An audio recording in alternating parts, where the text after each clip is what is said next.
Olá, seja muito bem-vindo ao Na Real, a notícia como ela é, do jeito que você entende, nas ondas da 98 News, 98.7. E hoje nós temos uma entrevista sensacional.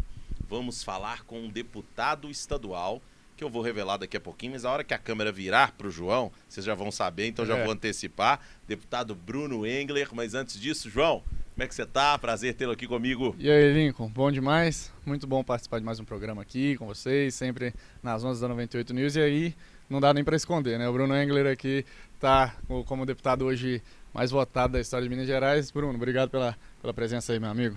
Eu que agradeço você, João, você, Lincoln, a Rádio 98, pela oportunidade. Um abraço a todos que estão nos acompanhando. Perfeito. Hoje nós vamos falar de diversos assuntos aqui, mas antes da gente entrar, talvez nos assuntos do cotidiano, a gente quer entender um pouquinho, Bruno, o trabalho lá que está sendo feito, né, aqui na Assembleia, mas um pouquinho antes desse trabalho, um pouquinho do Bruno mesmo, né? Você surge nessa trajetória, Bruno, e a gente já acompanha essa trajetória há um tempo, mas muitas vezes quem está nos ouvindo ainda não conhece tão bem a sua trajetória. Talvez te conheça sim como candidato, né? Quase venceu as eleições aqui, com certeza já te conhece, mas eu queria que você trouxesse um pouquinho como é que surge o Bruno, como que ele entra para a política e onde você está hoje, depois a gente entra nos assuntos de mandato. Ô, Lincoln, agradeço a oportunidade. Eu comecei na política, não é de hoje, já são mais de 10 anos de militância política.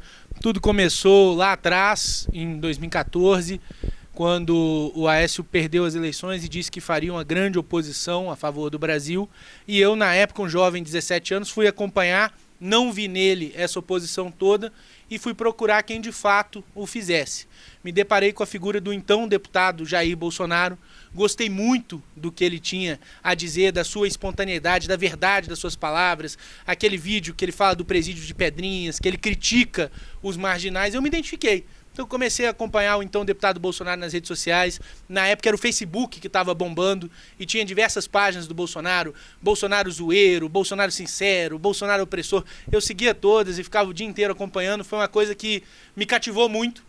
Em 2015, começaram as manifestações pelo impeachment da Dilma. Eu participei, já com uma camisa escrito Bolsonaro presidente, que eu tinha comprado no Mercado Livre. Na época o Bolsonaro tinha 2, 3% das intenções de voto, mas eu já acreditava no projeto dele. Até que teve de fato a votação do impeachment em 2016. O presidente Bolsonaro deu aquele voto em que ele fala pela memória do coronel Carlos Alberto Brilhante Ustra. Logo depois, a esquerda no Brasil inteiro fez uma manifestação de repúdio a ele. Em resposta, a direita, como direita mesmo, foi às ruas pela primeira vez. No dia 1º de maio de 2016, nós tivemos manifestações no Brasil inteiro a favor do Bolsonaro. E foi a primeira vez que o Direita Minas, que é um movimento que eu tenho orgulho de fazer parte, foi para a rua. Nós fomos para a rua, na Praça da Liberdade, uma manifestação a favor do Bolsonaro. Eu fui, falei pra caramba, participei. A partir daquele momento, eu me juntei com o hoje deputado Júnior Amaral, que na época era policial militar, estava também tocando o movimento, a gente começou a tocar esse movimento juntos. O Direita Minas foi crescendo, eu fui candidato a vereador a primeira vez em 2016, tive o privilégio de contar com o apoio do presidente Bolsonaro, até uma história curiosa, um pouquinho longa, mas foi muito legal, ele me apoiou de maneira absolutamente espontânea, tive mais de 2.000 votos que ninguém esperava, e o Direita Minas foi crescendo, cresceu para o interior. 2018, tive o privilégio de me eleger deputado pela primeira vez. À época, fui o terceiro mais votado da Assembleia, com mais de 120 mil votos. Em 2020, disputei a prefeitura pela primeira vez, só que por um partido nanico, sem tempo de rádio, sem tempo de televisão, sem recurso. Acabou que eu fiquei em segundo lugar, mas numa eleição de um turno só, que foi 2020, que o Calil ganhou no primeiro turno. 2022, tive a dobradinha com o Nicolas, que foi um sucesso absoluto. Ele foi o federal mais votado da história de Minas Gerais, eu fui o estadual mais votado de Minas Gerais. E depois, novamente, agora candidato a prefeito em 2024, que é até a eleição que você citou, que a maioria das pessoas me lembra dessa eleição. O povo lembra que está mais fresco na prefeito, memória, né? Que foi a última eleição de prefeito, que nós fomos ao segundo turno, e infelizmente batemos na trave, não conseguimos tomar aí a prefeitura de Belo Horizonte com um viés mais à direita, mas acredito que é como a maioria dos belo-horizontinos e boa parte dos mineiros me conhece. O Bruno, é muito interessante porque nós estamos falando que em 1º de maio agora, talvez seja 10 anos do primeiro discurso que você fez assim numa grande momento de manifestação. Isso é muito emblemático porque o tempo passa muito rápido. Marca, né? É verdade. E quando a gente olha, né, a gente olha para uma trajetória como a sua, ou seja, uma trajetória de progressão, você vem, você começa nas manifestações, a partir dali você vem para uma concorrência de mandato no âmbito municipal, depois você vai para estadual, rapidamente o seu nome também é elencado pelo trabalho desenvolvido a pleitear o cargo de prefeito dentro do executivo, e a gente lembra dessa eleição, foi uma eleição muito disputada, a gente sabe que cada voto ali foi de fato disputado, e depois você já dentro da Assembleia Legislativa, a gente sabe de uma atuação muito ativa em diversos temas. E aí a gente queria que você trouxesse aqui para nós, de todos, né, esses temas que você vem trabalhando aí nos últimos 4 anos praticamente dentro da Assembleia, aqueles temas que são mais caros para você, seja a segurança pública, seja a parte de direito à vida. O que você pode trazer para a gente, para o pessoal de casa entender um pouquinho desse trabalho do mandato do deputado Bruno Engler? Olha, Lincoln, tenho o privilégio de ser o autor de mais de uma dezena de leis, são 17 leis aprovadas, se eu não me engano, cada qual com a sua importância, mas eu vou elencar 3 episódios que eu acho que são os grandes orgulhos dos meus 2 mandatos como parlamentar. 2 deles no primeiro mandato e um agora que nós estamos tentando emplacar no segundo mandato. Lá no primeiro mandato, eu fui o principal articulador de nós barrarmos um projeto do PT que queria trazer ideologia de gênero para Minas Gerais. Um deputado do PT, ele fez um projeto de lei que ia multar em mais de R$170 mil qualquer estabelecimento que viesse a discriminar uma pessoa em virtude da sua identidade de gênero ou expressão de gênero. E o projeto, ele deixava claro o que era cada uma dessas coisas. Identidade de gênero é como uma pessoa se identifica em relação ao seu gênero, não sendo necessário condizer com o sexo biológico e não se limitando a masculino e feminino. E expressão de gênero como a pessoa expressa a sua identidade de gênero, independente de mudança de documento, comportamental, de vestimenta, etc. Ou seja, cada um é o que você se declara. E esse era um projeto muito perigoso, porque imagina o seguinte cenário: um homem mal intencionado, está aqui do meu lado, João Fernandes, foi ali no clube que ele frequenta, ele viu uma moça bonita entrando no vestiário, ele teve a brilhante ideia de ir atrás, do jeito que ele está aqui hoje, com barba na cara, exatamente como ele está hoje. Aí ele está indo entrar no vestiário feminino, o segurança barra ele e fala: olha, João, você é homem, você não pode entrar aqui. Ele fala: não, a minha expressão de gênero é feminina. Se você não me deixar entrar, o seu clube vai ser multado em mais de R$170 mil. Era esse projeto que estava na pauta da Assembleia. Esse projeto passou na CCJ com meu voto contra e sob meu protesto, passou nas comissões de mérito, foi aprovado em primeiro turno, foi aprovado em segundo turno, e eu encaminhei esse projeto, falei tudo isso com os deputados estaduais, mas ele foi aprovado em segundo turno, e a gente teve que fazer uma pressão muito grande para que o governador vetasse. Na época eu fiz uma campanha muito grande pelo Veta Zema. Felizmente o governador vetou e depois nós conseguimos manter o veto lá na Assembleia. Então esse eu acho que é o maior orgulho desses 8 anos de mandato. Um outro orgulho muito grande que eu tenho do primeiro mandato foi a questão do congelamento do IPVA. Vocês devem se lembrar que lá em 2022 a gente teve uma alta absurda no preço dos carros, porque teve o problema econômico da pandemia, teve aquela questão da falta de chips semicondutores, então as montadoras não estavam conseguindo fabricar carro zero, aí lei da oferta e da demanda, menos carro zero, o preço do carro zero disparou, o preço do carro usado disparou também, porque o pessoal começou a procurar mais carro usado. E o IPVA nada mais é do que 4% do valor da tabela FIPE. Como a tabela FIPE disparou, em 2022 o mineiro ele ia pagar um IPVA maior do que 2021 com um carro mais velho. Era uma loucura. Isso, e aí a gente foi e fez o projeto de congelamento do IPVA, a gente manteve a tabela e graças a esse projeto de minha autoria, em 2022 o mineiro pagou exatamente o mesmo valor que 2021, não teve nenhum aumento. E se você olhar todos os estados vizinhos, Rio de Janeiro, São Paulo, Espírito Santo, Bahia, Goiás, praticamente todos os estados do Brasil pagaram o IPVA maior. Então são esses os 2 grandes orgulhos do primeiro mandato. No segundo mandato tem alguns outros projetos também, como da determinação da retirada de tomadas e pontos de energia dos presídios, mas o principal, que ainda estou brigando por ele, não se tornou lei, é uma proposta de emenda à Constituição que coloca na Constituição o direito à vida. A gente complementa o artigo 5º da Constituição falando do direito à vida desde a sua concepção e garantindo os direitos do nascituro. Que eu acho que a gente precisa dar voz a quem não tem voz e preservar vida inocente. Então é um projeto que eu tive a alegria de aprovar na Comissão de Constituição e Justiça e agora a gente está pleiteando para que ele possa ter uma comissão de mérito e possa ser votado em plenário. Deputado, sensacional essa trajetória. Eu queria talvez aproveitar desses 4 projetos, mas tirar o projeto do IPVA. Muito interessante esse ponto, né? A gente hoje tem uma taxa, né? O IPVA incide em 4% sobre o valor da FIP. A gente sabe como a FIP subiu, né, nesse período. E tramita, né, em âmbito federal a limitação, me parece, que é 1% do valor do IPVA, ou seja, e o cálculo sobre o peso também, como é o modelo americano, né? Que faz muito mais sentido, ou seja, eu taxo aquele veículo que efetivamente vai desgastar as vias, né? mais as vias. O senhor enxerga, né? E senhor não pela idade, porque eu sei que você é muito novo, cargo, mas né? Pelo cargo e pelo respeito, pela deferência. Você enxerga esse projeto viável de caminhar em âmbito federal? Você entende? Apesar da gente sabe como que no Brasil as coisas são difíceis. Mas você entende que é viável? Olha, Lincoln, eu acho que são duas coisas diferentes. Primeiro, eu sou favorável ao projeto. Eu acho que é um projeto importante. Eu acho que quanto menos imposto o cidadão pagar, melhor. Mas quando você me pergunta da viabilidade, eu já enxergo uma dificuldade um pouco maior, porque os deputados vão sofrer pressão dos governadores e dos prefeitos, que metade da renda do IPVA vai também para as prefeituras.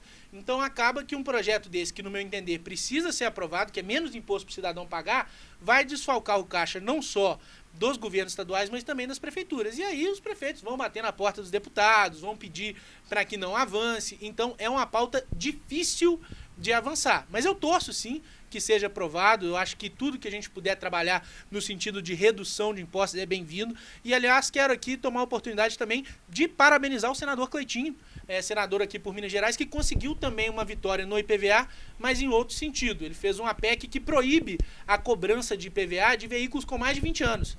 Se eu não me engano, era só Minas Gerais e Pernambuco. Era Minas Gerais e mais 1 ou 2 estados que ainda cobravam IPVA de carro com mais de 20 anos. Aqui em Minas, se o carro não tivesse placa preta, você podia ter um modelo T da Ford que você ia pagar IPVA. A gente não tinha limitação, independente da idade do carro, você pagava IPVA. O Cleitinho, com essa PEC, conseguiu essa vitória para os mineiros. Então, se você for pensar que nós estamos em 2026, quer dizer, os carros ali 2005, 2006 para trás não vão mais pagar o IPVA. Uma vitória do senador Cleitinho, a quem eu parabenizo também. Acho que foi uma iniciativa muito importante. Olha, sensacional, e eu gostei, eu quero te parabenizar pela sinceridade, pelo pragmatismo, porque muitas vezes a gente vê e aí a gente vê discurso político da pessoa vendendo talvez aquilo que não é real. Não é o real, que né, não é o real. Exato. E seu ponto é muito bom. Se a gente não tem uma compensação orçamentária efetivamente para os estados e para os municípios dentro de um orçamento, fica inviável até. Você vai ter uma pressão política muito grande. E esse ponto é interessante, porque quando o senador Cleitinho aprovou o projeto, na hora eu falei assim com a minha esposa, vamos vender esse carro, vamos comprar um carro. Vamos comprar um mais antigo, né? O mais antigo para a gente poder pagar menos IPVA, porque de fato, pagar imposto em um estado que a gente vê que é muito ineficiente, é muito triste, é muito pesado. Né? Não, e não só o estado ineficiente, pensa o tanto de IPVA que já foi pago no carro de 20 anos. Nossa. Se o cara teve o carro desde zero, todo ano ele estava ali contribuindo 4% no valor do carro. Ele quase praticamente deu um carro para o Estado. Deu um carro e vai continuar pagando até o fim da vida. Então eu acho a PEC do Cleitinho justíssima. A maioria dos estados do Brasil já não cobrava, mas Minas Gerais tinha essa aberração tributária de cobrar IPVA de carro com mais de 20 anos. Agora, graças ao Cleitinho, não mais. E o outro projeto, acho que, deputado, que é interessante, você trouxe, é o projeto Provida. Vou classificá-lo dessa forma, fica até mais fácil. Você pode dar um pouco mais de detalhes para o pessoal em casa? Qual que é a lógica do projeto? Porque eu não vejo como alguém ser contra algo nesse sentido. De verdade. Olha, Lincoln, mas sempre tem, né? Sempre tem. Principalmente a turma da esquerda. O que acontece? Na Assembleia a gente não tem competência para legislar sobre matéria penal, a gente não pode tratar de aborto, aquilo que é crime, aquilo que não é crime, mas a gente pode tratar de direitos. Então o que a gente coloca? A gente coloca na Constituição os direitos do nascituro. A gente garante o direito à vida desde a sua concepção e coloca quais são os direitos na nascituro. O direito à sua identidade genética, o direito a ter os batimentos cardíacos ouvidos pela mãe, porque justamente há um esforço muito grande por parte da esquerda de desumanizar o nascituro. Eles falam que o nascituro não é uma pessoa, que o nascituro é um amontoado de células, que você matar um nascituro não é uma morte, é apenas um procedimento médico. Eles chegam ao cúmulo de dizer que aborto é saúde pública. Eu nunca vi isso. Matar alguém agora é saúde pública. Então, é justamente nesse esforço de mostrar que ali, de fato, se trata de um ser humano. Eu vejo de uma maneira muito hipócrita que eles sempre usam os casos mais extremos para justificar as pautas deles. Então, numa tentativa ali de sensibilizar, o que eles vão? Eles vão para a violência, vão para o estupro. Eles falam, olha, mas no caso do estupro, você acha que a mulher tem que ser obrigada a carregar o filho de um estuprador? E realmente é uma questão muito sensível. Mas eu sempre devolvo a pergunta para o mesmo esquerdista e eles nunca são capazes de me responder. Tá bom, você defende a pena de morte para o nascituro, mas e para o estuprador, você defende pena de morte? Aí não. Aí tem que respeitar os direitos humanos do estuprador. Quer dizer, o cara que praticou o crime, que fez essa maldade com a mulher, ele não pode ser morto. A criança, que também é vítima nessa história, que não praticou crime algum, essa criança tem que ser morta. Porque eles sempre falam que estão defendendo as mulheres, mas engraçado, que quando o então deputado Jair Bolsonaro propôs a castração química para que estuprador tivesse progressão de regime, quem que votou contra? PT, PSOL, PCdoB, toda a esquerdalha. Depois enchem a boca para dizer que estão defendendo as mulheres, quando na verdade estão defendendo a morte de inocentes.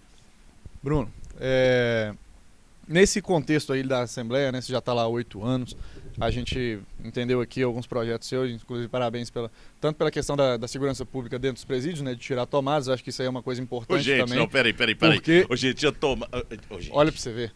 Isso... Não pode ter celular, mas tem uma tomada. Agora, para que a tomada deve ser utilizada? A questão da tomada, eu posso até explicar a justificativa que eles dão. Sim. Eles dizem que é para garantir um conforto ali ao preso, para ele poder colocar um ventilador, se for o caso, às vezes até uma televisão, que não é proibido. Só que a gente sabe, gente, que os presos usam essas tomadas para carregar celular. E usam celulares para comandar o crime organizado de dentro do presídio e também para ficar aplicando golpes, infernizando a vida de pessoas inocentes que estão aqui fora. Então vocês vão me desculpar. Presídio não é colônia de férias. Se você quer ter uma vida confortável, não pratique crime para não ser preso. Claro que tem exceções, a gente tem os perseguidos, os presos políticos do 8 de janeiro, mas a imensa maioria dos que estão presos são pessoas que têm um motivo para estar ali. Então a gente não tem que ficar preocupado, tomada, porque se tiver muito quente tem que ter um ventilador. Não, gente, a tomada vai ser usada para carregar o celular, que vai ser usado para aplicar golpe em gente inocente e para comandar o crime organizado de dentro do presídio. É por isso que nós fizemos a lei determinando a retirada. Isso aí entra na questão... funciona melhor no presídio do que fora em muitas situações. Né? Eu não tô lá não falta sinal, lá não vai faltar sinal. Não estou me referindo a presídios mineiros, né? Mas em termos de Brasil como um todo, e falo porque já fui corregedor geral do sistema inteiro aqui.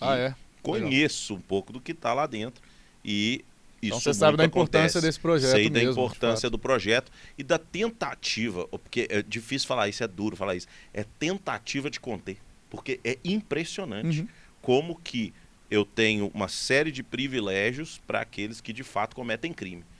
Chega a ser assustador nesse país, mas um dia vai mudar, se Deus quiser, né, João? Mas assim, vendo todos esses contextos aí de seus projetos, tanto pró-vida, né, quanto na faixa da segurança pública e tudo mais, eu queria entender no nível de oposição a projetos de esquerda que caminham lá. Qual foi o projeto que mais teve você achou difícil e falou assim, esse projeto aqui eu tenho que barrar, esse projeto aqui de fato a gente tem que, se avançar aqui para Minas Gerais vai ser um retrocesso para Minas Gerais, mas a gente vai fazer um trabalho aqui, como você deve ter feito um trabalho para barrar projetos de... Olha, João, dos mais absurdos que acontecem. São muitos projetos, dos mais absurdos. Aqueles que a gente se preocupa mais de fato são aqueles que atentam contra a inocência das nossas crianças. E eu acho que o exemplo mais claro foi o exemplo que eu dei mesmo do projeto do deputado do PT, que basicamente instituía ideologia de gênero no estado de Minas Gerais. Imagina esse projeto na prática, João. Você ter homens que se identificam como mulheres em espaços exclusivamente femininos, como banheiros, saunas, vestiários, estabelecimentos que impedem esse tipo de coisa sendo multados em mais de R$170 mil. Imagina se um militante de esquerda, um militante trans, decide ir numa igreja e entrar no banheiro feminino justamente para provocar e ao ser impedido pelo pastor, pelo padre, por quem quer que seja, a igreja ser multada em mais de 170 mil reais. Então era um projeto assim absolutamente absurdo, beira o inacreditável esse projeto ter sido aprovado em 2 turnos na Assembleia. E eu precisei fazer uma mobilização muito forte para que o projeto fosse barrado. Assim que o projeto passou em 2º turno, ele poderia se tornar lei a qualquer momento, desde que o Zema sancionasse. Então eu fui à tribuna da Assembleia, fiz um apelo para que o Zema vetasse. O pessoal da base de governo já veio conversar comigo. Não, calma, Bruno, o Zema vai fazer o que for melhor. Eu falei, eu não quero que ele faça o que for melhor, eu quero que ele vete integralmente essa porcaria. Não, calma, não sei, vamos ver, veja bem. Aí a gente começou uma campanha forte nas redes sociais. É preciso dar mérito a quem tem mérito. A primeira grande liderança que abraçou essa causa foi o pastor Jorge Linhares, da Igreja Batista Getsemane. Ele gravou um vídeo comigo, ele mandou para todos os grupos dele, para todos os pastores, pedindo que falassem com as pessoas, que se manifestassem contra esse projeto. Depois dele, diversas outras lideranças religiosas também vieram, lideranças evangélicas, lideranças católicas. A gente começou uma grande pressão e faltava essa resposta do governo de Minas. Até que eu sou um cara um pouco impaciente com as coisas que me são muito caras, eu falei o seguinte, olha, o Zema pode sancionar ou vetar, então eu estou chamando uma manifestação sábado às 10 horas da casa da manhã, na porta da casa do governador Romeu Zema. Não é para criticar, não é para xingá-lo, a culpa não é dele, é para cobrar dele o veto integral a essa matéria. Foi até curioso, porque o Zema ele não mora no Palácio das Mangabeiras, ele mora ali no Bandeirantes, numa casa alugada. E eu não sabia onde o Zema morava. Então eu fui lá pro bairro Bandeirantes, que eu sabia o bairro, aí eu fiquei rolando o bairro uns 20 minutos, até que eu vi uma casa que tinha uma guarita da PM na frente. Eu falei, acho que essa é a casa do governador. Aí eu fui lá, gravei o vídeo, chamei a manifestação pra lá. Resultado, na sexta-feira, um dia antes do dia que a manifestação estava convocada, o Zema anuncia o veto integral à proposta. 5 minutos depois, toca o telefone no meu gabinete, o gabinete militar falou, não, a manifestação tá cancelada, né? Eu falei, pode falar que tá cancelado, que ele vetou. Resolvido, né? O objetivo era o veto, tá tudo resolvido. Eu podia ir lá pra frente pra parabenizar. Foi a batalha mais difícil que eu enfrentei na Assembleia. Muito interessante esse bastidor, né? Isso é interessante saber, né, cara? A gente não vê essa parte. A gente não vê essa parte, João, e a gente não vê a importância da mobilização. Qualquer que seja o assunto, ou seja, quando a sociedade se envolve de fato no projeto e ela se apropria daquele projeto e ela demonstra sua insatisfação, o ciclo que eu brinco, que é o ciclo de aprimoramento de política pública, eu tenho um livro que eu escrevi sobre isso, o ciclo do aprimoramento passa pela geração da vontade política. Então, primeiro, né, como é que eu gero vontade política? Né? Primeiro, eu tenho a indignação, essa indignação, a publicização, essa publicização leva à indignação, essa indignação provoca a vontade política de instituir ou não alguma coisa, e depois eu tenho a vontade política sendo colocada em prática. Mas a pressão foi popular. Então, precisou de pressão popular para a gente ter isso. Foi uma pressão popular muito grande, inclusive, não foi um, não foram dois, não foram três. Diversos deputados foram à tribuna da Assembleia pedir desculpa pelo voto favorável, dizer que se arrependeram, mudaram o voto, votaram para manter o veto. Teve deputado que falou comigo, pô, Bruno, eu tô sendo pressionado na fila da padaria lá na minha cidade. Como é que você vota? Não tem negócio desse e tal.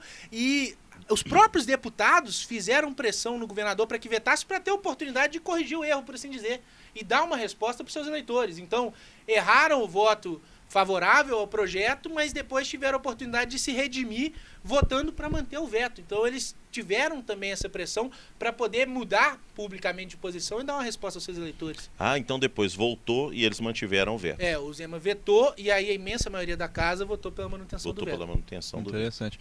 Agora, Bruno, interessante esse ponto que você trouxe aqui, Lincoln, sobre essa questão da vontade política, né? Que as manifestações em si, elas não fazem a mudança, mas sim a vontade política que faz uma mudança do Brasil.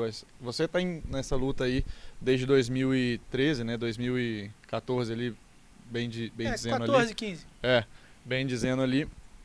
E tem uma diferença das manifestações daquela época, que resultou no impeachment da Dilma, e nas manifestações de hoje em dia, que a gente às vezes não vê tanto resultado na prática, de fato, lá em Brasília acontecendo e tudo mais, e a gente tem visto aí algumas manifestações acontecendo. Queria que você falasse o que você tem visto aí das manifestações, como é que tem sido. Ontem mesmo a gente teve, né, uma manifestação em todo o Brasil, você foi lá, falou, teve um discurso bem enérgico.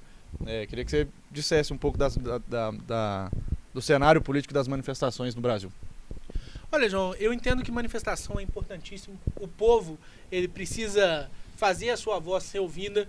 Não é uma fórmula assim, tiro e queda. Manifestou, resolveu. Foi atendida a demanda da manifestação.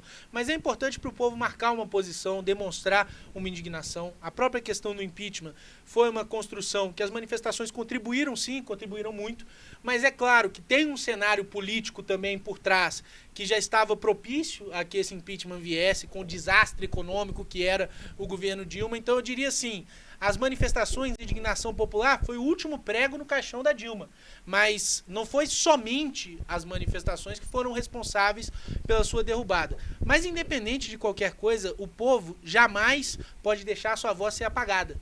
Então a manifestação é importante no sentido de demonstrar essa indignação, demonstrar a insatisfação com o que está acontecendo e cobrar os políticos. E realmente, político de 4 em 4 anos precisa pedir o voto da população. Então se eles ignorarem a vontade popular, sofrerão as consequências nas urnas. Então, esse ano, inclusive, que é um ano eleitoral, eu acho que as manifestações têm um peso ainda maior para que aqueles políticos que gostam de ficar em cima do muro se sintam pressionados, saibam que aqueles que vão ou não reelegê-los têm opiniões firmes a respeito desses temas. É muito interessante isso que você trouxe, deputado, porque quando a gente pega as manifestações de 2013, que o João trouxe muito bem, né? Elas começam por uma discussão sobre os 20 centavos. 20 centavos. Né? Depois elas se tornam um grande instrumento para questionamento da corrupção no país. E aí depois você tem uma série de desdobramentos em relação a esses pontos de 2013. Nós estamos vendo que a pauta corrupção, anticorrupção, né, voltou de fato. Principalmente com o escândalo do Banco Master, que teve recentemente. Você vê o próprio mote da manifestação ontem foi corrupção. Foi corrupção, e nós né? estamos chegando num ponto, que depois nós vamos trazer para discussão aqui, que nós estamos falando de um STF, nós estamos falando de uma corrupção de uma Suprema Corte, que atingiu membros de uma Suprema Corte. Nós estamos falando de Suprema Corte com diálogo com um banqueiro, né? Então, assim, é algo estarrecedor. Mas antes da gente talvez entrar, deputado, e fazendo de forma cronológica, até a gente entrar no cenário, eu quero muito que você fale do cenário eleitoral para a gente. Você teve recentemente nos Estados Unidos. E é muito importante, porque a gente de fora aqui, né? Eu tive nos Estados Unidos ano passado por 2 oportunidades, tive até inclusive com um emissário do governo americano na Casa Branca, falando sobre as sanções que foram aplicadas ao Brasil. Nessa sua ida agora lá, qual que é a impressão que você teve, tanto dos Estados Unidos para cá, quanto da sua participação ali com o Eduardo Bolsonaro? Qual que é a percepção que você tem dos Estados Unidos em relação ao Brasil? O que eles estão vendo lá de cenário, principalmente esse ano, cenário eleitoral? Olha, primeiramente dizer que foi uma viagem muito produtiva, tive a oportunidade de estar com o Eduardo Bolsonaro, que para mim é uma grande inspiração, um grande líder, ele que hoje é um exilado político. O pessoal tenta relativizar, dizer que não, mas não tem nenhum otário aqui. Todo mundo sabe que se o Eduardo pisar no Brasil, o Alexandre de Moraes vai mandar prendê-lo. E é por isso que ele está lá com a família dele, para manter a sua liberdade, para poder manter as articulações políticas que ele tem junto aos Estados Unidos e junto a outros países também, porque ele tem uma rede de articulação internacional muito ampla. A gente viu recentemente agora a viagem que ele fez no Oriente Médio com o Flávio, que o Flávio foi recebido como chefe de Estado. Com pompa. Isso não é uma coisa normal. O Flávio hoje ele é pré-candidato à presidência da República, ele é um senador. Ele foi recebido praticamente como se fosse o chefe de Estado aqui do Brasil. Isso se dá também pela articulação, por todas as costuras e o prestígio que o Eduardo tem. Então, eu pude ouvir um pouco do Eduardo, de toda a construção que ele fez nos Estados Unidos, aprender sobre o que ele fez lá. Só o fato dele ter conseguido a Lei Magnitsky em tempo recorde é uma tarefa hercúlea, principalmente com a falta de recursos que ele tinha. Sabe, eu conheci o escritório da Magnitsky, por assim dizer. É uma salinha que ele tem ali num coworking, onde ele trabalha incessantemente, ele tem a ajuda de aliados, é evidente, ele não trabalha sozinho, mas onde ele fez essas costuras e conseguiu um resultado que beirava o inimaginável. Então, assim, parabenizar o Eduardo, cumprimentá-lo por tudo que ele faz no sentido dessas articulações e dizer também do seguinte, nessa viagem assim aos Estados Unidos, você perguntou a percepção do americano, eu vou te ser bem sincero, o americano médio dá muita notícia do Brasil, não. Na verdade, eles são muito voltados para dentro. O americano, normalmente, ele se preocupa só com os Estados Unidos. Mas na política, as pessoas que o Eduardo conversa e constrói têm uma preocupação, uma consternação grande com o Brasil, principalmente no quesito de liberdade. É uma pauta que lhes é muito cara, né? E eles têm essa preocupação, sim, a respeito do nosso país. Entendi, eu acho que foi sensacional esse overview que você deu dos Estados Unidos para a gente. E voltando para esse cenário, porque você vai lá, você consegue conversar com o Eduardo e consegue coletar as informações de quem estava lá, talvez passando por esse processo inteiro, né, de não poder voltar ao Brasil, que a gente sabe perdeu o mandato, né, e por estar lá, defendendo também não só ele, mas outros brasileiros que estão lá nos Estados Unidos. Né? O próprio pai aqui, ele vê, ficar longe do pai, tudo ele acompanhou à distância. Né? Então a gente entende todo esse processo. E como isso reflete nas eleições aqui no Brasil. E antes da gente falar em âmbito estadual, vamos falar em âmbito federal. Nós temos uma candidatura que foi se confirmando, né? Nós tivemos uma definição do ex-presidente Jair Bolsonaro sobre o nome do Flávio, ou seja, ele vem e fala, olha, quem vai ser o nome da direita que vai levar é o Flávio, e aí a gente vê uma crescente do Flávio. Muito grande. Uma coisa, sim, de verdade. Muito grande. Se a gente pegar os analistas políticos e o que eles falavam do Flávio em novembro, outubro, né? Acho que nem falavam o nome dele. Na verdade, tentavam esconder o nome dele, né? E esconder o nome dele. Quando ele vem, nós estamos falando que em menos de 4 meses ele tem uma ascensão. Como é que você enxerga esse cenário e os próximos passos? Olha, Lincoln, em primeiro lugar, eu acho importante dizer que a candidatura do Flávio não é uma candidatura que foi se consolidando. Uhum. É uma candidatura que ela já nasceu consolidada, com a decisão do grande líder da direita no Brasil, que é o Jair Messias Bolsonaro. A verdade, que alguns não conseguem aceitar, é que a direita tem líder. Esse líder é o Jair Bolsonaro. Então, a partir do momento que ele escolheu o filho dele, a militância, os seus apoiadores o abraçaram. E aí a gente teve um período de certas pessoas esperneando, dizendo que não tinha viabilidade, que tinha que ser outra pessoa, tentando questionar a decisão do capitão, tentando minar a pré-candidatura do Flávio, só que não tiveram sucesso, justamente porque a liderança do Bolsonaro é uma liderança natural, é uma liderança que é reconhecida pelos apoiadores e que eles seguem as orientações que ele dá. Então, a partir do momento que o presidente Bolsonaro escolheu o Flávio, a militância bolsonarista abraçou o nome do Flávio como seu pré-candidato. E aí, o Flávio foi se tornando cada vez mais conhecido.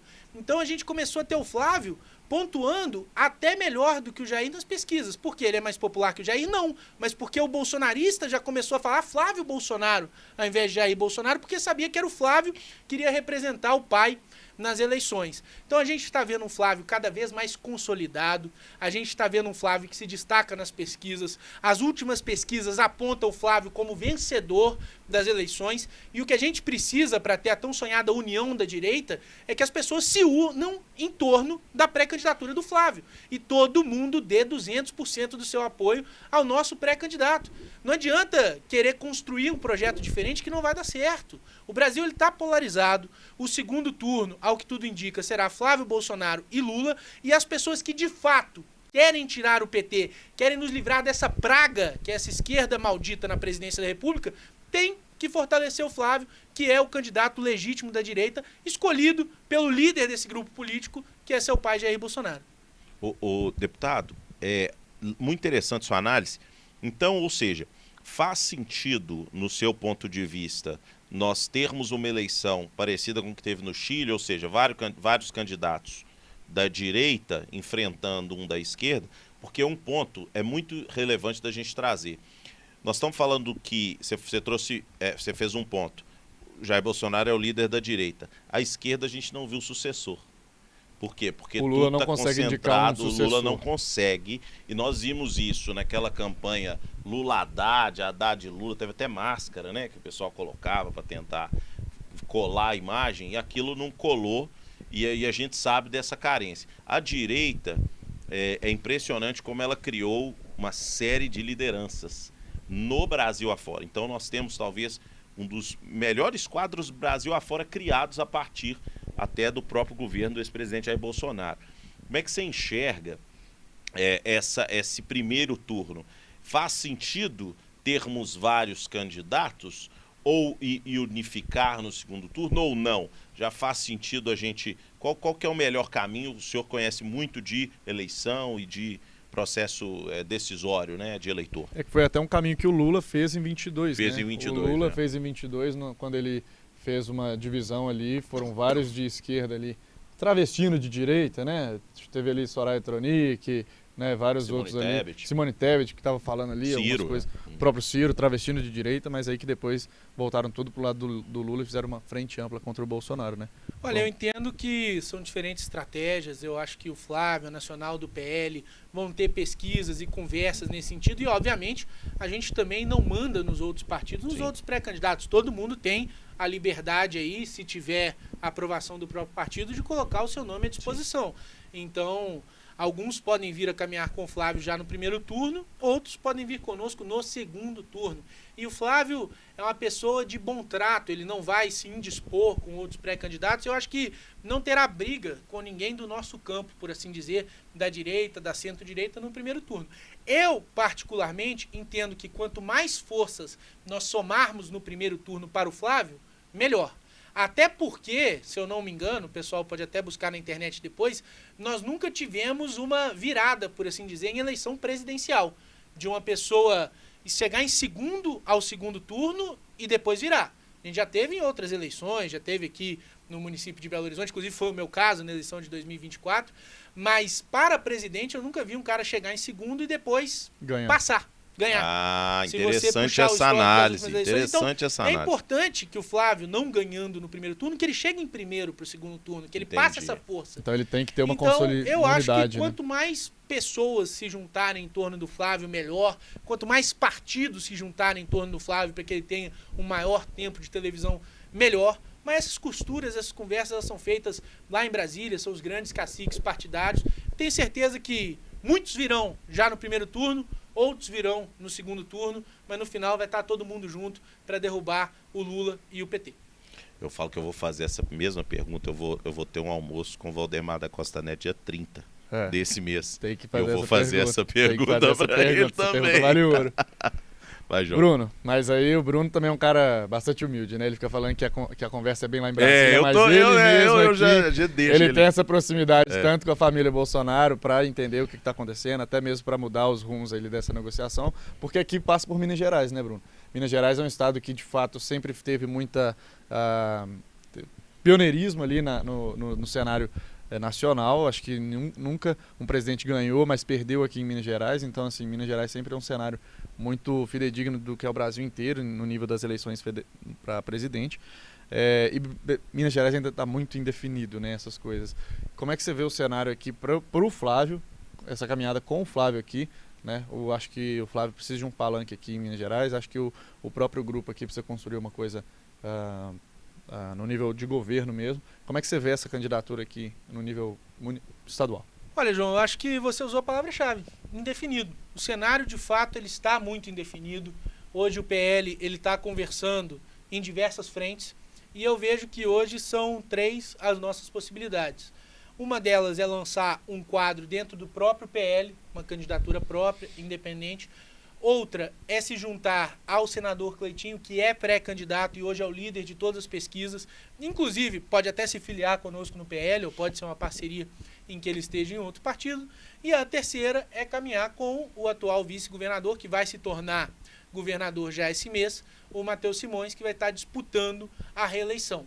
Só que nós precisamos ter um bom nome para Minas Gerais, a gente tem que ter alguém que seja capaz de ganhar a eleição e fazer um bom trabalho, e também um palanque forte para o Flávio Bolsonaro. Flávio, né? Muito se fala, por exemplo, a questão do Matheus. Eu acho que pode vir a ser o Matheus. Só que hoje, o Zema é pré-candidato à presidência da República. Sim. E a gente sabe que se o Zema mantiver esse projeto até o final, o Matheus tem a obrigação moral de lhe prestar apoio. A gente não espera outra coisa do Matheus. Só que não existe a gente pedir votos para o Matheus e o Matheus não pedir voto para o Flávio. O Flávio ele já precisa de um palanque forte aqui em Minas Gerais no primeiro turno.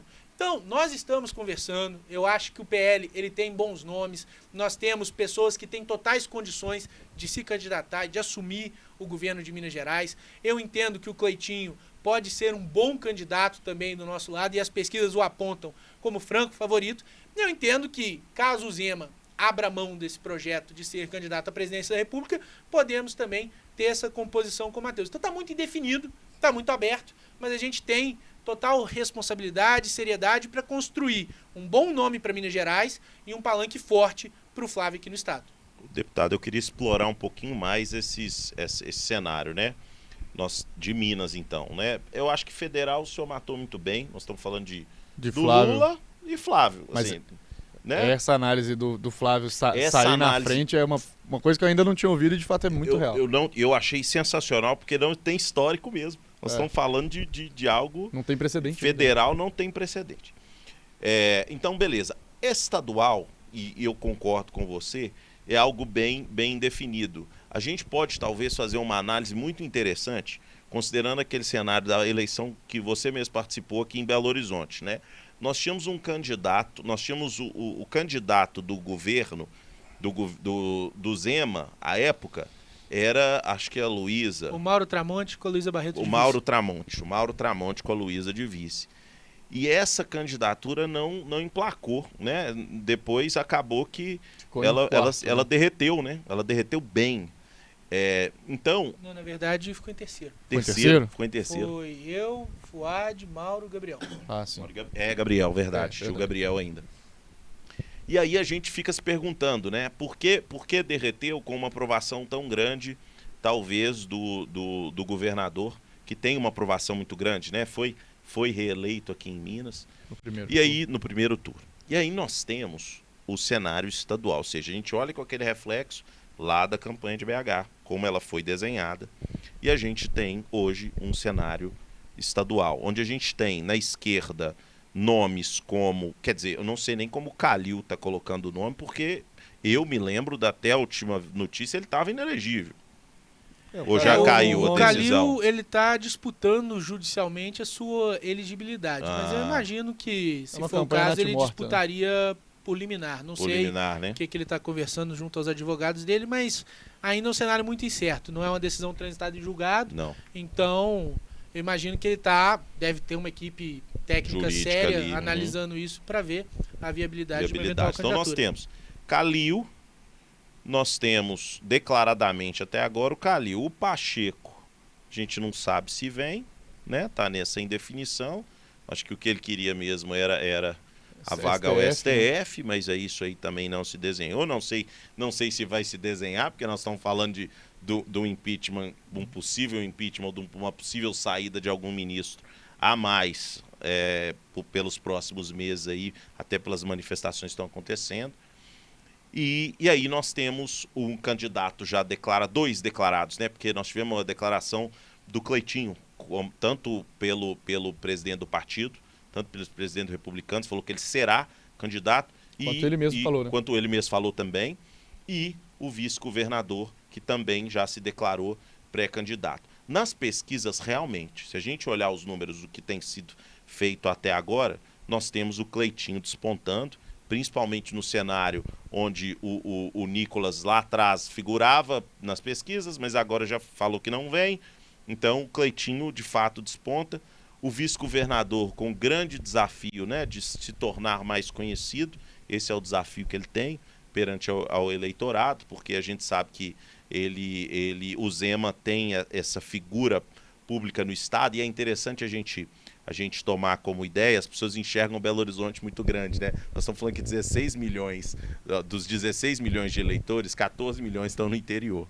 Então, espalhados entre 852 municípios, tirando a capital. Então, é uma eleição difícil, né, de ganhar em Minas Gerais. E aí nós temos o Cleitinho que se posiciona, o vice-governador que tem o desafio de ser conhecido, e também das costuras políticas que eu acho que passam por Brasília, e aí eu quero ouvir você nesse sentido.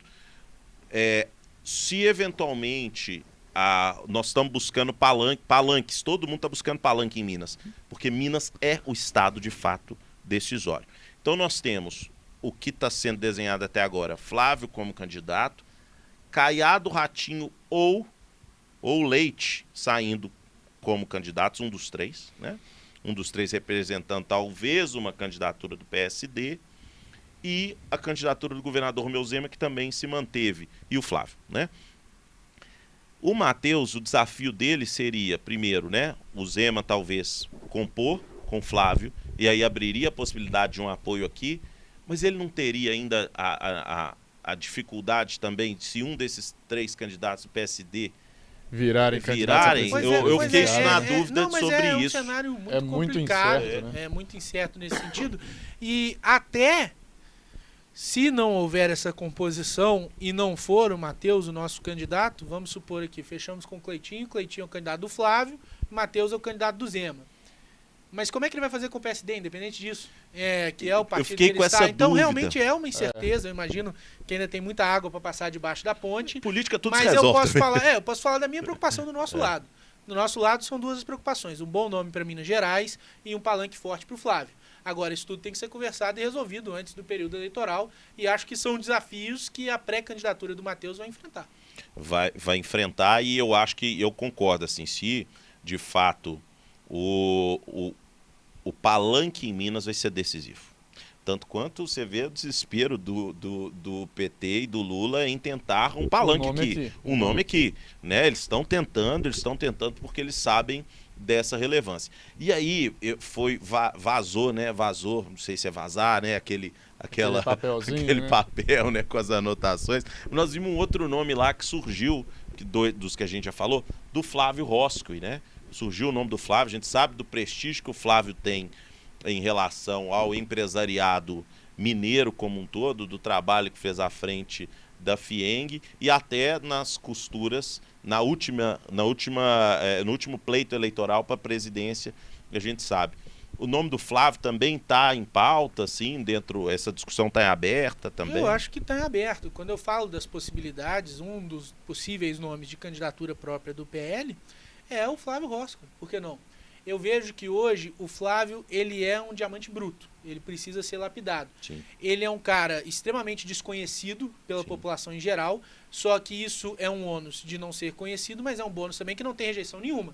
Então a imagem que o cidadão vai ter dele está para ser construída. E no setor produtivo de Minas Gerais, principalmente no setor da indústria, é um cara extremamente respeitado e admirado. Então, ele tem um potencial grande para ser um candidato próprio. É claro que, se for o nome dele, nós vamos ter que correr em trabalhar a imagem dele, fazê-lo conhecido, se tornar conhecido num tempo recorde.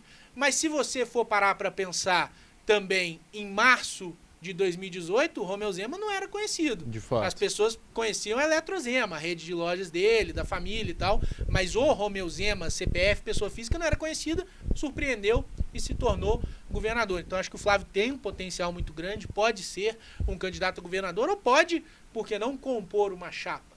Então é um dos nomes, sim, que o Flávio Bolsonaro conversa, pode vir a ser o nosso candidato. Como eu falei, está muito em aberto ainda, não há nada definido nesse sentido. Perfeito. Eu sabe o que eu gostei também da aula que a gente teve aqui agora, porque é interessante, a gente não pensa, a gente só pensa assim, a pessoa não é conhecida, isso é ruim. Isso é ruim, mas... Aí o outro lado mas se ela também não é conhecida, ela tem baixa rejeição. Então, isso o que obrigado define muito, até por né? trazer, viu, deputado? Porque, sabe o que acontece? Eu acho que o público, em geral, ele desconhece muito, até do processo eleitoral. Então, ele acaba sendo levado ao vento, assim, e não optando, talvez, pela melhor forma, ou compreendendo como esses processos eleitorais acontecem. E aí, deputado, nós estamos caminhando para o fim, nós temos aí pouco tempo ainda. Falamos muito bem aqui do cenário mineiro, mas eu queria extrair do senhor quais são as pautas que você acha que vão dominar as eleições. Então, vou dar alguns exemplos, né? Nós tivemos segurança pública no Rio de Janeiro, as pesquisas de 2018, eu lembro claramente, porque eu fiz um mestrado em estudos anticorrupção. E aí eu lembro que a gente estudou muito, essa era a pauta. Corrupção era a pauta. E aí eu lembro que o discurso do então deputado Bolsonaro era muito a pauta também do enfrentamento à corrupção. Nós passamos 2 ciclos e nós estamos talvez chegando num momento onde nós tenhamos corrupção sendo um braço forte dessas eleições, segurança pública, que eu acho que a gente teve não só os casos no Rio, mas a gente tem uma preocupação muito grande com segurança pública e inflação, bolso, economia. Né? São esses 3 temas mesmo? Tem mais algum? O que o senhor acha? Olha, Lincoln, eu acho que você acertou na veia. É claro que a eleição ela trata de diversos temas, a gente também precisa tratar de temas que são muito caros ao cidadão, saúde, educação, infraestrutura, tem a questão da pauta moral, que nos é muito cara, da defesa dos valores cristãos, que são os valores da maioria do povo brasileiro, mas eu acho que o caminho para o Flávio se eleger presidente passa exatamente por esses 3 pilares, que é corrupção, combate à corrupção, e ele pode trazer dados e números de que a corrupção foi combatida no governo Bolsonaro, de que as estatais voltaram a dar lucro, que nós não tivemos nenhum escândalo de assalto aos cofres públicos, enquanto o Lula é o contrário. O Lula ele é a personificação da corrupção. Quando você fala em político corrupto, malandro, picareta, a imagem que vem à cabeça do brasileiro médio é de Luiz Inácio Lula da Silva. Então, assim, é trabalhar essa pauta da corrupção e fazer mesmo nós e eles. Para o brasileiro escolher o caminho. Tem o caminho do combate à corrupção, que foi aquele que o Bolsonaro seguiu, e tem o caminho da corrupção, que é o caminho do Lula e do PT. A mesma coisa é segurança pública. Segurança pública ela precisa ser tema central nessa campanha. E mostrar de fato qual que é a política do PT que se coloca contra a redução da maioridade penal, que acha que marginal de 16 e 17 anos que mata, estupra, sequestra, trafica, é uma vítima da sociedade, que precisa ser ressocializado e que não pode ser preso, e que nós queremos tolerância zero com a criminalidade, queremos redução da maioridade penal, dentre tantas outras coisas. É mostrar que, pro Lula, o cara rouba um celular para tomar uma cervejinha. Ele é um pobre coitado. Pro Flávio, o cara que rouba celular tem que pegar cana, cadeia, punição dura. E o cidadão se identifica com essas pautas porque ninguém aguenta mais a violência, ninguém aguenta mais a marginalidade. E por último, a economia. Gente, o Bolsonaro enfrentou uma pandemia, mais da metade do seu governo, e a economia dava resultados melhores do que dá hoje. Economicamente falando, é melhor o Bolsonaro na presidência e pandemia do que o Lula sem pandemia. O governo Lula é um desastre. A economia está indo pro buraco. As coisas estão cada dia mais caras. A inflação é galopante. Isso precisa ser falado. O brasileiro sente no bolso. Lembrar as pessoas como era com o Bolsonaro enfrentando o desafio de uma pandemia global, sobre a qual ele não tinha responsabilidade nem controle. E mesmo assim, os resultados melhores do que a gente vê na economia hoje. Então, acho que esses serão os 3 pilares que vão garantir o sucesso do Flávio. Excelente, que excelente. Isso, né? Sensacional. E o Flávio poderia até pegar esse discurso aqui agora e replicar. Passar na rede dele. Por quê? Sabe por quê? Porque, olha só, quando a gente fala de economia, nós temos o IBGE maquiando os dados de emprego. Que foi colocado, o presidente do IBGE foi colocado pelo próprio Luiz Inácio Lula da Silva. Não, a gente sabe que é esquema, a gente sabe a própria questão do IBGE. Gente, a pessoa que recebe benefício, ela não consta como desempregada. Assim é fácil chegar em pleno emprego, ué. Com certeza. A pessoa empregada é pessoa com carteira assinada, tão simples quanto isso.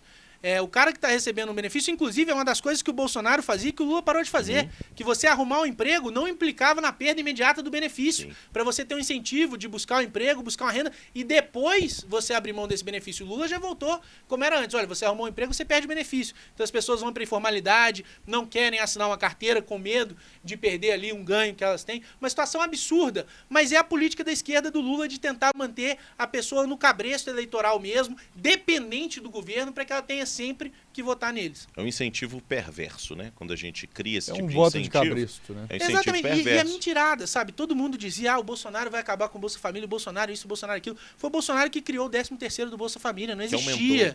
O Bolsonaro que pegou o Bolsa Família e transformou em Auxílio Brasil de mais de R$600 na pandemia para que as pessoas não passassem fome. E manteve depois da pandemia. E manteve depois da pandemia. Esse é o cara que eles querem convencer a população que odeia pobre, que não tá nem aí, que não se preocupa.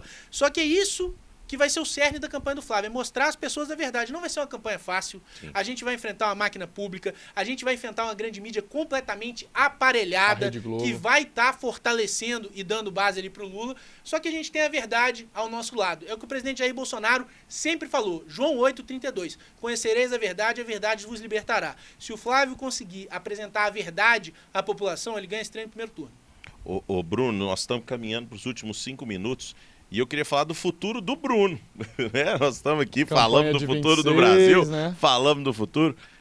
Bruno vem como pré-candidato, me conta aí, é federal, é estadual, vai ter um outro voo, vai estar mais de apoio, conta pra gente aí. Envergadura para federal tem. Exatamente, então a gente precisa de entender aqui também já há muito tempo, os planos do Bruno. Já para a última eleição já tinha envergadura para federal. Não, podem, com certeza. Olha, em primeiro lugar, eu quero agradecer muito o carinho que eu recebo nas redes sociais, muita gente dizendo, olha Bruno, você tem que ser o nosso senador, tem que ser o nosso governador, são muitos comentários nesse sentido e eu agradeço o carinho, o apreço que essas pessoas têm pelo meu trabalho, mas infelizmente eu não posso. A gente tem uma legislação eleitoral que estabelece idades mínimas, para o Senado são 35 anos, para o governo são 30 anos, eu estou com 28, faço 29 agora em junho, o próximo governador precisa ter 30 no dia 5 de janeiro, que é o dia da posse, eu não terei. Então nem se eu quisesse, poderia ser candidato ao governo, muito menos Senado, que são 5 anos a mais que é necessário. Isso tudo é uma construção, é um projeto político. Eu hoje sou pré-candidato à reeleição. É o que eu estou construindo junto às minhas bases, aos meus apoiadores. Hoje a gente desenvolve um trabalho importante na Assembleia. Eu sou líder da bancada do PL e como líder da bancada eu consigo avançar mesmo os nossos interesses, os nossos valores dentro do Parlamento Mineiro. Então assim, a não ser que tenha uma reviravolta, uma mudança de rota aí, eu serei candidato à reeleição e, se Deus quiser, um terceiro mandato. Pode ser que também Flávio Bolsonaro peça a vir para ajudar ele lá na Câmara de Deputados, vai vir um outro nome também, você vai apoiar um nome aí para a Câmara de Deputados, como é que vai ser no nível federal? Essa pergunta tem que ser feita ao Flávio, é claro que é o 01, é o sucessor do nosso capitão e eu sempre disse que pedido do capitão Bolsonaro não é pedido, é ordem. E da mesma maneira o Flávio, se vier um pedido nesse sentido, obviamente a gente não nega a missão, mas se eu não for o candidato também, certamente teremos bons nomes aí, candidatos a federal. A gente tem o próprio Vili, que é hoje vereador em Belo Horizonte, já colocou o nome à disposição, pode eventualmente ser um candidato a federal. Então, nós vamos ter gente boa nos representando. O nome dele está sendo cotado até para Senado, né? Porque, de fato, aí ele tem uma proximidade também muito grande com a família Bolsonaro. Tem uma proximidade grande com o capitão Bolsonaro e ele bem mais velho do que eu, né? Tem a idade, ele tem a idade permitida, né? Tá mais rodado, né? Já tá com isenção de PVA. Então, podemos dizer aí que para 2026 podemos esperar aí uma dobradinha? Agora nós temos que trazer o Vili aqui, porque nós falamos agora que ele já tá mais rodado, viu? Se eu fosse um carro... não, eu já não estaria pagando IPVA porque é 20 anos. Então já tô com a isenção do IPVA também. Já tá com a isenção. Então podemos esperar uma dobradinha aí para 26 aí, esses dois nomes aí. É uma das figuras... Essa construção aí. Cara, o Vili foi meu assessor parlamentar, o Vili é meu irmão, a gente caminha muito junto, ele colocou o nome dele à disposição, com certeza é uma das parcerias que a gente está trabalhando aí, é um cara que tem um potencial enorme, está fazendo um trabalho brilhante na Câmara dos Vereadores, nos orgulha muito no Legislativo Municipal. Então, certamente vai ser um player importante também nessas eleições do ano que vem e a gente vai construir coisa boa juntos. Boa. Deputado, passou 1 hora. Como é que foi rápido? Passou 1 hora, né, cara? Sensacional. A gente queria te agradecer mais uma vez por estar aqui, né, no programa Na Real, falando para o público nosso. Gente, vocês aprenderam um pouco mais como é que vai ser o cenário eleitoral esse ano e as perspectivas. Então, espero que você aprenda um pouco, vote consciente, acho que é o mais importante disso tudo, né? Leiam as propostas, entendam o que é melhor para o país e quero que você deixe uma mensagem final para o nosso público. Olha, primeiramente quero agradecer a você, Lincoln, agradecer a você, João, a Rádio 98 pelo espaço, agradecer a todos que estão acompanhando pela atenção e fazer um convite, você que ainda não me conhece, conheça o nosso trabalho através das redes sociais, no Instagram e no X, antigo Twitter, é @BrunoEnglerDM, no Facebook é Bruno Engler, lá a gente posta um pouco do nosso dia a dia, os nossos posicionamentos, o trabalho que é desenvolvido na Assembleia. Então você que tem interesse de saber um pouquinho mais da minha trajetória e do meu trabalho, não deixe de procurar também nas redes sociais e vamos seguir sempre defendendo os nossos valores de Deus, pátria, família e liberdade. Beleza, deputado, muito obrigado. João, obrigado. Bruno, obrigado aí pela participação, acho que esse aí a gente aprendeu muito mesmo aqui nessa conversa, deu para ter um panorama aí diferente dessa eleição, né? E foi muito bom ter essa perspectiva. E boa sorte nessa eleição, que venha com bons frutos, muitos votos, tenho certeza. E bora pra cima. Bora pra cima. E eu quero agradecer você que nos ouviu até agora, que acompanhou também no YouTube. Esse é o programa Na Real, a notícia como ela é, do jeito que você entende. Até a próxima. Valeu!